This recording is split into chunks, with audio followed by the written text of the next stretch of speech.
was September of 2020, and I had just spent my first day at university.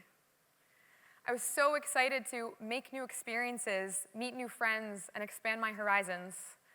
But there was just one doctor's appointment standing between me and the rest of my life. I drove home 3 hours after my first day at school because I had a lymph node above my left collarbone that needed to be biopsied. My doctor had assured me that the lump was just the result of a virus, and I'd be able to return to school very soon.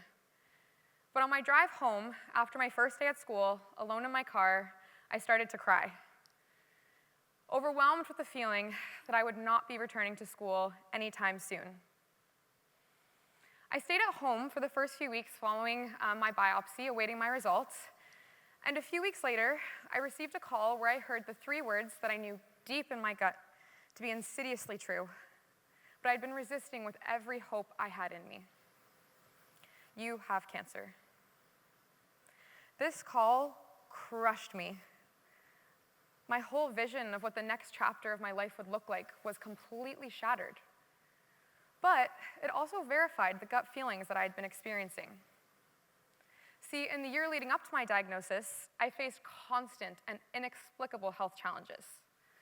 This included fevers, some bizarre rashes, hormonal imbalances, as well as mood changes, and a persistent, complete exhaustion. I was told by most physicians that as a grade 12 student and competitive athlete, my symptoms were just the result of stress. I felt like I was going crazy, and I had to succumb to the idea that the way I was feeling might be my new and permanent reality. So amidst the chaos of my diagnosis, a sense of calm or relief intertwined with the overwhelming devastation. Perhaps there could be a future where I didn't feel so dreadful all the time. Within the span of a week, I withdrew from university, began fertility preservation, and started 4 months of chemotherapy for classical Hodgkin's lymphoma.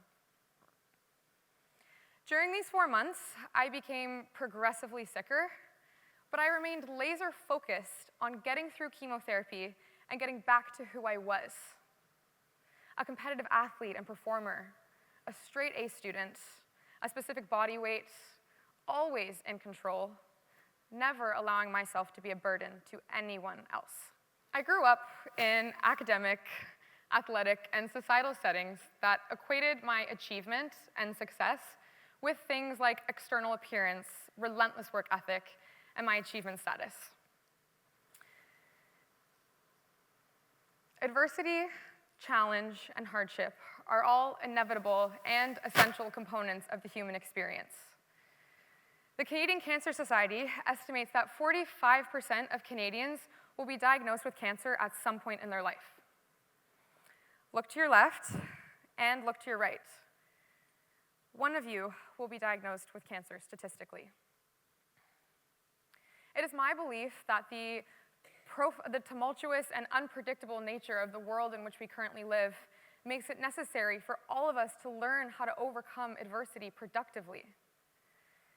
However, I feel we are saturated with advice for reacting to adversity rather than proactively preparing for it. My cancer diagnosis revealed that I had formed an identity based on core values that could not withstand life's challenges. So I mentioned the term core values in the context of identity a few moments ago. Tony Robbins, who is a self-help author, says that the most profound way to remain congruent with the human psyche is to remain congruent with one's identity. And it is my belief that core values are the strongest influencer of this identity. They shape us into our authentic selves. They dictate the people we choose to surround ourselves with, our attitudes, our beliefs, our goals, all of which ultimately dictate how we lead our lives. I believe we all need to form identities that are based on core values that do not rely on external factors, so that when life inevitably throws challenges our way, we are better equipped to overcome them productively. Before I proceed, I want to acknowledge the immense privilege that it is to stand here today as a survivor. I'm starkly aware of the friends and family I have who are still in the depths of treatment or are no longer with us. I do not intend to simplify or glamorize the experience of cancer recovery because I carry the reality of this disease with me every single day. I find strength through my friends in the community to sharing my story with you right now. Now, I want to backtrack a bit and explain the environment that contributed to the identity that I withheld before cancer. I've been competitive Irish dancing since the age of 5, and at the age of 10, I was lucky enough to compete at my first World Championships. I've spent the years since in the dance studio, sometimes up to 35 hours a week. Finding my life's passion and purpose in Irish dance has been the most incredible gift. It's taught me resilience. It has taught me how to overcome failure. It's given me my best friends. It's given me community, belonging, and purpose. I've been given the platform to overcome failure, experience the gratifying highs of success, and incredible lessons through the lows. So while Irish dance has taught me a multitude of valuable life lessons, it also instilled the belief that in order to be worthy of love and good things, I constantly need to be achieving. As I grew up, this permeated into my academics and my relationships with food and exercise, as well as my attitude toward fun and recreation. I was incredibly restricted in the way that I ate, absolutely devastated if I had grades less than 90% on any test or assignment, and I judged myself intensely for ever taking rest from studying or training. When I became a sick person, all of the previous measures that I'd used to establish my worthiness and assess my values that contributed to my identity were stripped away from me. I was a sick person who had completely lost control, and I felt like a burden to everyone. The two things that I feared most in life. I lost my long hair, I lost my eyelashes, I was out of school, no longer competing, I gained a significant amount of weight, and all of these things greatly contributed to my identity. I can remember the day following treatment when I hit rock bottom so vividly. For the first time in my life, I no longer wanted to be alive. I had created this narrative with myself that it would have been easier if I didn't survive. Then, I would no longer be picking up the pieces of a broken person. Then, I would no longer be a burden to myself, my family, and my boyfriend. So to make matters worse, at the time I became sick, I was an 18-year-old in a 4-month-long relationship. I was so scared of losing my boyfriend at the time, who is sitting in the audience today, because I no longer believed that he could love me anymore. I couldn't bring myself to believe him when he told me he loved me. I started lashing out at my boyfriend, my friends, everyone who had supported me all along, because I had lost my sense of identity so much so that I felt so worthless. As a young woman who had always been praised for achievement status, athletics, and an external appearance that I now lacked, I felt completely worthless. When you get cancer, a common narrative is that survivorship will be the greatest, most profound experience that will give you a whole new perspective on life. I was failing miserably at being a survivor. It wasn't until I became a survivor that the reality of what happened to me hit me like a ton of bricks. And I was left questioning what the heck just happened and where do I go from here? Everything I was no longer held to be true. And the pervasive question I incessantly asked myself was, how could anyone love me anymore when I was no longer achieving? I felt so unworthy that I didn't want to be alive. But then something interesting happened. Sitting with the thoughts of everything that I lost allowed me to grieve. I grieved so hard over the person I was before cancer until I was finally ready to let her go. Losing all of my previous identifiers forced me to establish new core values. At the time, I wished so badly that I could go back and just see the world through the lens that I used to. But this was impossible. So all that I could do was work with what was remaining, my character. All of a sudden, the values and identifiers that I thought established my worthiness were revealed to be a source of harm rather than strength. At this point, I realized I needed to form a new identity based on core values that relied on my character, not on my achievements. This identity shift was actually a fun one. I brainstormed all of the identities and the core values in the people that I love and why I find their traits so admirable. I thought about the core values that I believed I already upheld in a positive way and how I could make these characteristics more integrated into my identity. I journaled, I cried, I spent as much time in nature as possible to disconnect from all of the outside noise and connect with myself.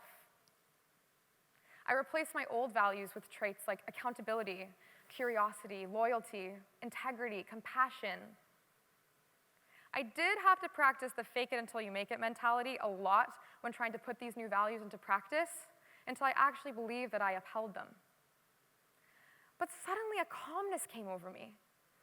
I was no longer hustling for my worthiness. I believed that who I am and how I take my values to positively give back to the world was enough to make me worthy of good things and love. I started to relish in moments of rest and relaxation guilt-free, or I enjoyed a sweet treat if I wanted one. It was a beautiful change. But I want to acknowledge that not every day after this day was a good day. The bad days came, and they still do. Old habits try to creep back in. Survivor's guilt hits at the most untimely moments. And I still grieve the blissful ignorance towards sickness and suffering that I lost with cancer. But on days like these, I remember that no matter what happens, I can always have integrity, be courageous, and be curious. These core values have served me as unwavering guideposts, and I navigate the complex experience of survivorship with a sense of autonomy over my story. In fact, I've actually been way more successful post-identity shift than I ever was before.